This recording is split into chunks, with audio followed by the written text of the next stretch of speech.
ভাবখানা এরকম যে বাংলাদেশে কোনোদিন আওয়ামী লীগের আমলে ধর্ষণ হয়নি 16 বছরে। সাডেনলি এই ইনুস সরকার দায়িত্ব নেওয়ার পর থেকেই দেশের সব মেয়েরা শিশুরা অনিরাপদ হয়ে গেছে। ধর্ষণের ঘটনা ঘিরে গত 6 দিনে আমরা যে প্রতিবাদগুলো দেখতে পাচ্ছি এগুলো আসলে টিপিক্যাল প্রতিবাদ না, এবং যেই সকল লোকদের মুখে যেই সকল শব্দ শুনছি এবং যেই সকল গণমাধ্যম কোনো পত্রিকায় দেখছি যে 3টা 4টা 5টা পর্যন্ত নিউজ করেছে ফার্স্ট পেজে, এক পেজে করে ফেলেছে। ভাবখানা এরকম যে বাংলাদেশে কোনোদিন আওয়ামী লীগের আমলে ধর্ষণ হয়নি 16 বছরে। সাডেনলি এই ইনুস সরকার দায়িত্ব নেওয়ার পর থেকেই দেশের সব মেয়েরা শিশুরা অনিরাপদ হয়ে গেছে। এরকম একটা ঘটনা ঘটেছে। যেভাবে আইন শৃঙ্খলা বাহিনী কদিন পর দেখবেন একটা দুটা চিন্তাই হওয়ার পরে সাডেনলি মব জাস্টিস এটা সেটা হয়ে মানে ভাবখানা যে বাংলাদেশ রাষ্ট্রটা একেবারে ভেঙে গেল, সুইজারল্যান্ড ছিল উগান্ডা হয়ে গেছে। তো এই বাস্তবতায় দেখতে হবে যে আসলে কোনটা প্রতিবাদ এবং কোনটা আসলে স্যাবোটাজ। এবং আমরা পরিচ্ছন্নভাবে দেখতে পাচ্ছি যে সেক্রেটারি জেনারেল আসছে আপনার জাতিসংঘের, এবং এই সময়টাকে কেন্দ্র করে শনিবার দেখলাম যে সোকল গণজাগরণ মঞ্চ আবার কর্মসূচি দিয়েছে। তাহলে পরিচ্ছন্নভাবে একটা পরিবেশ ক্রিয়েট করবার চেষ্টা করা হচ্ছে যে শাপলা এবং শাহবাগের যে ডাইকটমিটা এক্সিস্ট করেছে, সেই বাংলাদেশে জঙ্গিবাদ, মৌলবাদ, বাংলাদেশে নতুন করে ভারত বিদ্বেষী রাজনীতি, ভারতের অখণ্ডতা নষ্ট হতে পারে এই ধরনের রাজনীতি, যেই বয়ানগুলো আমরা 2003, 4, 5, 6 দেখেছি, এবং তখনকার বিএনপি জামাতের সরকারকে আন্ডারমাইন করেছে সিরিয়াসলি। ঠিক একই প্রপাগান্ডা মেশিন, একই ভাষায়, একই ব্যক্তিরা এবং সিমিলার ক্যারেক্টার একইভাবে এই কাজগুলো করে যাচ্ছে।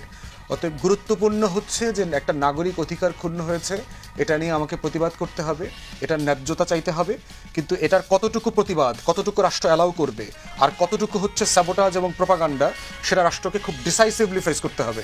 যে শাপলা এবং শাহবাগের রাজনীতিকে কারা সোশ্যাল মিডিয়াতে এবং রাজপথে ফিরিয়ে নিয়ে আসার চেষ্টা করছে, কারা বাংলাদেশকে আবার নতুন করে জঙ্গি তকমা দিয়ে ওয়ার অন টেররের ডিসকোর্সের সেই ফ্র্যাগমেন্টেশনে পাঠানোর চেষ্টা করছে, সেইটা তত্ত্বাবধায়ক সরকার, অন্তর্বর্তীকালীন সরকারকে ডিসাইসিভলি ফেস করতে হবে।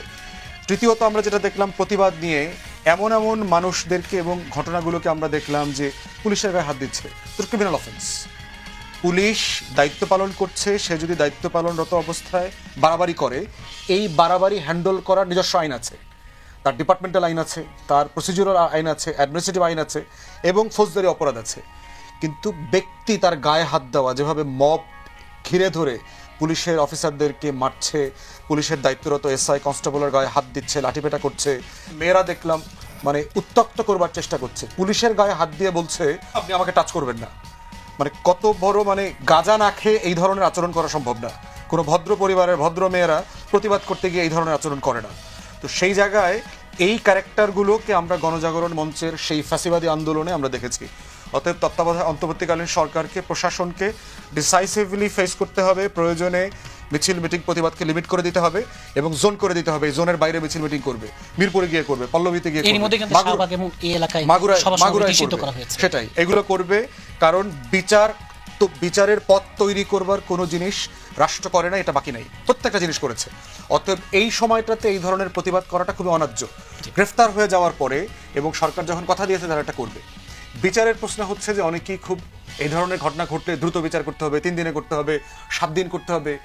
বিচারটা T20 ম্যাচ না, কোনো বিচার T20 ম্যাচ না। দেখবেন যে হাসিনার বিচার নিয়েও যখন আমরা কথা বলি অনেকেই ফ্রাস্ট্রেশন শো করে, 7 মাস হয়ে গেছে, আইসিটি তো এখনো কোনো কিছু করতেছে না, কারো এখনো ফাঁসি হয় নাই, বিচার হয় নাই।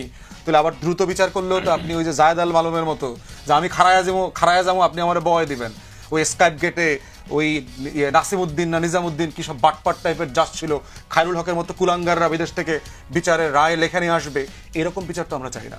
অতএব 1 দিন, 3 দিন, 7 দিন, 10 দিন, 90 দিনের সেট বেঁধে দিয়ে কোনো বিচার হয় না।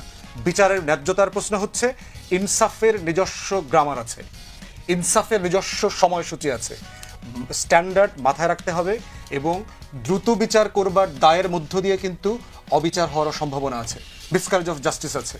অতএব সেই জায়গাতে রাষ্ট্রকে মাথায় রাখতে হবে যে প্রতিবাদী জনতা যারা আছে তারা এই দাবিটার ভিতরে একটা স্যাবোটাজ করছে এবং রাষ্ট্রকে বাধ্য করছে একটা অবিচার অন্যায় করবার মধ্য দিয়ে। প্রকাশ্য ফাঁসি দেওয়ার প্রশ্ন আসছে কেন? এখানে কি শারিয়া কোর্ট আছে নাকি যে জুমার নামাজের পরে ধর্ষকদেরকে পাথর মেরে স্ল্যাশ করে প্রকাশ্যে ফাঁসি দেওয়া হয়, প্রকাশ্যে মারা হয়? এটা হয় নাকি? তখন এরাই তো আবার প্রতিবাদ করবে যে বাংলাদেশে মব জাস্টিস হচ্ছে, ইন্টারন্যাশনাল স্ট্যান্ডার্ডে বিচার হচ্ছে না। যেখানে জাতিসংঘের রিপোর্টে পরিষ্কার করে বলা হয়েছে তারা রাজনৈতিক দলের নিষিদ্ধতা হোক, এটা তারা চায় না, ঠিক একইভাবে কোনো আসামি যাদেরকে এই আওয়ামী ফ্যাসিবাদের জন্য গ্রেফতার করা হয়েছে কারো ফাঁসি হোক, এটাও কি তারা চায় না। অতএব সেই জায়গাতে বিচারের গ্রামার ফলো করেই ন্যায্যতা এনশিওর করতে হবে।